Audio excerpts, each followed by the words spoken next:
Teori perlindungan hukum sebagaimana dikemukakan Satcipto Raharjo menyatakan bahwa hukum hadir untuk memastikan setiap individu memperoleh perlindungan maksimal dari negara. Teori ini menempatkan korban sebagai subjek utama yang harus dipulihkan, dilindungi dan dibebaskan dari segala bentuk dominasi maupun kekerasan. Prinsip ini sejalan dengan asas parens patriae, asas the best interest of the child, dan asas victim oriented justice yang menjadi fondasi sistem peradilan pidana modern dalam kasus kekerasan seksual. Berangkat dari teori perlindungan hukum yang menjadi pisau analisis kami, maka muncullah pertanyaan, apakah benar bahwa korban kekerasan seksual di Indonesia benar mendapatkan perlindungan hukum maksimal? Untuk menjawab pertanyaan tersebut, maka izinkan saya Nafa Fadila dan saya Muhammad Zaid dan Muhammad Hanafi.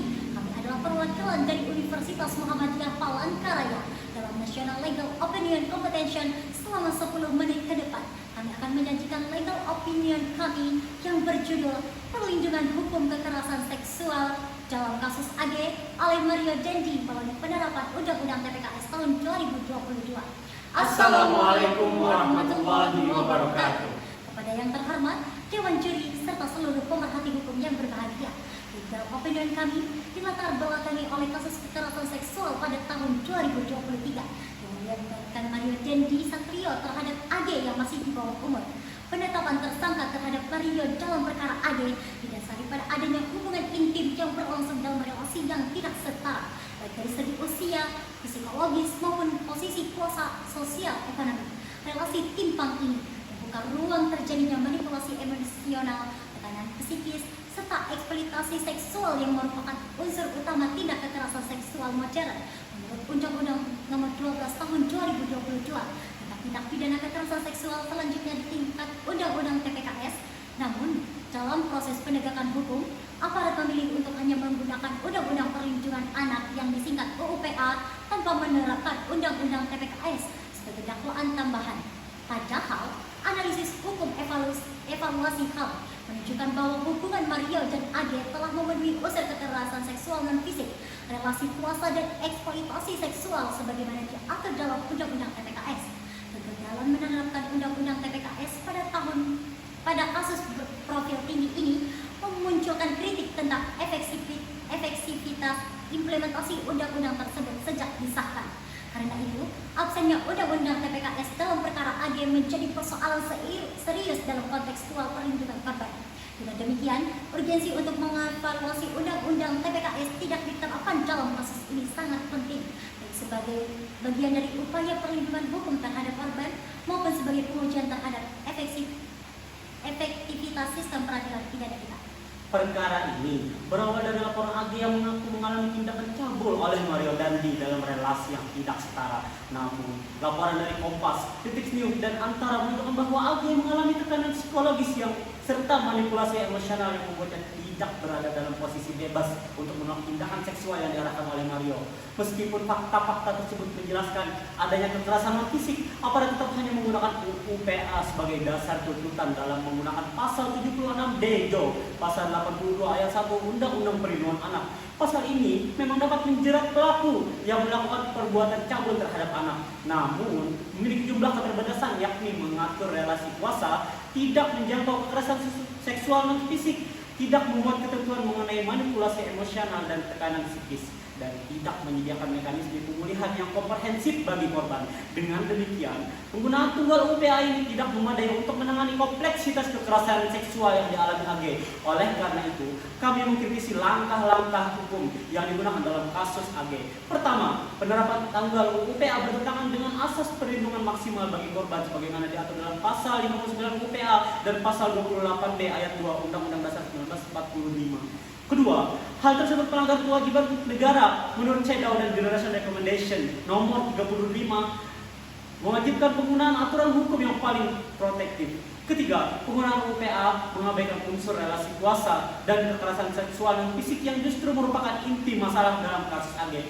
Setelah dilakukan analisis, terdapat sedikitnya 3 pasal UU TPKS yang relevan dan terpenuhi dalam kasus ini. Pertama, pasal 4 huruf B, C, D mengenai kekerasan seksual melalui relasi kuasa relasi dominatif Mario terhadap AG menjadi inti dari unsur ini. Kedua, pasal 5 mengenai kekerasan seksual non fisik termasuk tindakan yang yang menyebabkan ketakutan, tekanan psikis, dan hilangnya kemampuan memberikan persetujuan. Ketiga, pasal 6 mengenai eksploitasi seksual dalam relasi intim. Dengan terpenuhinya unsur-unsur tersebut, maka penerapan UU TPKS wajib dilakukan demi perlindungan korban.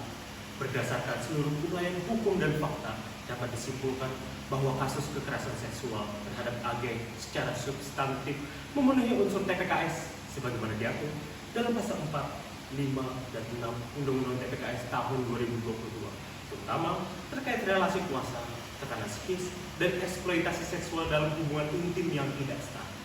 Karena itu, penggunaan tunggal UU PA tidak memberikan perlindungan maksimal bagi korban dan malah bertentangan dengan kewajiban konstitusional negara, instrumen HAM internasional, CEDAW or CRC, serta asas perlindungan korban. Jurisprudensi seperti putusan PN Surabaya nomor 823/P/Sus/2022 PN Surabaya dan putusan PN Bandung nomor 94/P/Sus/2023 PN Bandung juga menegaskan bahwa penerapan dakwa kumulatif antara UU PA dan UU TPKS adalah bentuk penegakan hukum yang paling tepat dalam kasus kekerasan seksual dengan relasi kuasa. Oleh karena itu, berdasarkan pasal 141 KUHP, pasal 65 Undang-Undang TPKS, asas lex specialis derogat legi generali, asas perlindungan korban, dan asas non-derogation terhadap hak anak, kami merekomendasikan 5 langkah penegakan hukum yang seharusnya diterapkan. Yang pertama, aparat penegak hukum berupa penyidik, jaksa, dan hakim harus menerapkan dakwaan kumulatif, yaitu UU PA nomor 35 tahun 2014 dan UU TPKS tahun 2022 untuk memastikan bahwa seluruh bentuk kekerasan fisik, non-fisik, psikis, dan relasional harus dipertanggungjawabkan secara hukum. Yang kedua, jaksa penuntut umum perlu mengajukan penambahan unsur pasal dalam UU TPKS melalui mekanisme perubahan dakwaan atau tuntutan tambahan berdasarkan pasal 141 KUHP dan pasal 65 UU TPKS untuk menjamin pemulihan korban secara menyeluruh melalui mekanisme pemulihan psikologis, pendampingan hukum, layanan kesehatan, dan restitusi sebagaimana diamanatkan oleh Undang-Undang TPKS. Ketiga, Komnas Perempuan dan Komnas HAM harus melakukan pemantauan dan memberikan rekomendasi resmi terhadap penanganan kasus AG sebagai bentuk pengawasan negara terhadap implementasi UU TPKS yang masih minim diterapkan. Pemantauan ini diperlukan untuk memastikan tidak terulangnya praktik pengabaian perlindungan hukum terhadap korban kekerasan seksual, terutama anak. Yang keempat, Kementerian PPPA dan Kejaksaan Agung harus mengeluarkan pedoman khusus yang menegaskan kewajiban penggunaan TPKS sebagai instrumen utama dalam penanganan kekerasan seksual yang melibatkan relasi kuasa, termasuk dalam kasus relasi tidak setara.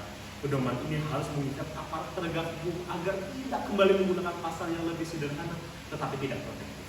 Yang kelima, apabila aparat tetap tidak menerapkan Undang-Undang TPKS, maka keluarga AG atau pendamping hukum dapat mengajukan gugatan pra-peradilan atau laporan pelanggaran etik kepada Komisi Kejaksaan dan Kompolnas atas dugaan pengabaian instrumen hukum yang paling protektif bagi korban.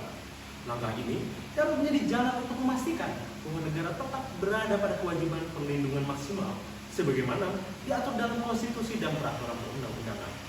Pendapat hukum ini kami susun dengan dasar analisis normatif, yuridis, dan perspektif hak asasi manusia serta merujuk pada jurisprudensi yang relevan. Besar harapan kami bahwa pandangan ini dapat memberikan kontribusi nyata bagi pembangunan praktik penegakan hukum. Kami percaya bahwa ketika hukum ditempatkan untuk melindungi yang paling rentan, maka keadilan tidak hanya ditegakkan, tetapi benar-benar dirasakan oleh mereka yang paling membutuhkan. Semoga pandangan yang kami sampaikan dapat memberikan pertimbangan yang berarti bagi Dewan Juri, serta menjadi bagian dari upaya kita bersama dalam memperkuat perlindungan hukum terhadap korban kekerasan seksual di Indonesia. Terima kasih. Wassalamualaikum warahmatullahi wabarakatuh. Salam konstitusi. Mudah-mudahan